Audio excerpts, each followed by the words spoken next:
اعوذ باللہ من الشیطان الرجیم بسم اللہ الرحمن الرحیم۔ آج میں ضیاء حیات کے سامعین و ناظرین کے لیے ایک ایسی چیز لے کر حاضر ہو رہا ہوں کہ جس کے یعنی بچوں پر بد اثرات۔ اکثر بچے بلا وجہ ضدی ہوتے ہیں یا رونا دھونا شروع کر دیتے ہیں اور اس کی کوئی وجہ سمجھ میں نہیں آتی،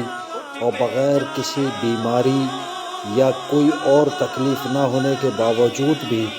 وہ ضد اور رونا دھونا برقرار رکھتے ہیں۔ ایسے بچوں پر عموماً بد اثرات ظاہر ہوتے ہیں یا وہ بد اثرات کا شکار ہوتے ہیں، جس کی وجہ سے اکثر و بیشتر ان کا رونا دھونا اور ضد انتہا درجے کی پکڑ لینا یہ ظاہر کرتا ہے کہ ان پر بد اثرات ہیں۔ لہٰذا ایسے بچوں کے لیے کا آسان تر گھریلو علاج یہ ہے کہ تمام تر کوششوں کے باوجود اگر ایسا بچہ باز نہ آتا ہو اپنی ضد اور رونے سے، تو پھر اس کے لیے چاہیے کہ کوئی باوضو حالت میں کوئی بھی شخص گھر کا سورہ فلق اور سورہ ناس 11 مرتبہ پڑھ کر اس بچے پر دم کریں۔ سورہ فلق اور سورہ ناس پڑھنے کا طریقہ کار یہ ہوگا کہ پہلے بسم اللہ الرحمن الرحیم پڑھ کر سورہ فلق پڑھیں گے، پھر فوراً بغیر بسم اللہ کے ساتھ میں ہی سورہ ناس یعنی قل اعوذ برب الناس ملا لیا جائے گا، یعنی اس طریقے سے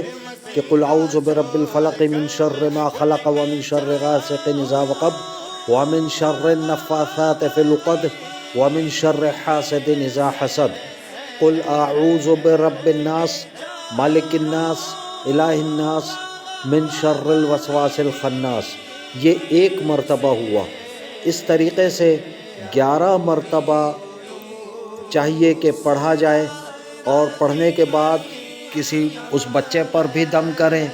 اور 1 گلاس پانی لے کر اس پہ بھی دم کر کے اس بچے کو وقتاً فوقتاً تھوڑا تھوڑا پلاتے رہا جائے۔ اور دوسری بات یہ کہ اس بچے کو پانی پلانے کے علاوہ اگر موسم صحیح ہے، یعنی ٹھنڈا موسم نہ ہو، جیسا کہ آج کل سرد ترین موسم چل رہا ہے تو اس میں بیماری کا خدشہ ہے، لیکن اگر ایسی صورتحال نہ ہو تو اس بچے پر اس پانی کے چھینٹے بھی مارے جا سکتے ہیں، لیکن یہ ضروری نہیں ہے۔ دوسری چیز یہ ہے کہ یہ عمل وہ صاحب یا وہ شخص کریں جو کہ 5 وقتہ نمازی ہو، ان کو یہ اس عمل کی کھلی اجازت ہے۔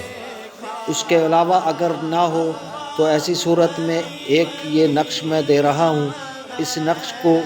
لکھ کر اس پہ اس بچے کا نام اور ایک خاص طریقے سے یہ نقش لکھا جائے گا، اس کو جلا دیا جائے گا اس بچے کے جسم سے مس کر کے۔ اس نقش کو برائے مہربانی خود سے لکھنے کی کوشش نہ کریں اور کسی ماہر علم نقوش سے اس کو لکھوایا جائے۔ مزید اچھی علمی اور روحانی ویڈیوز کے لیے میرے چینل ضیاء حیات کو سبسکرائب کریں اور لائک کا بٹن دبائیں اور آگے شیئر بھی کریں، اور گھنٹی کا بٹن ضرور دبائیں تاکہ ہر نئی آنے والی ویڈیو آپ تک بآسانی پہنچ سکے۔ جزاکم اللہ خیرہ۔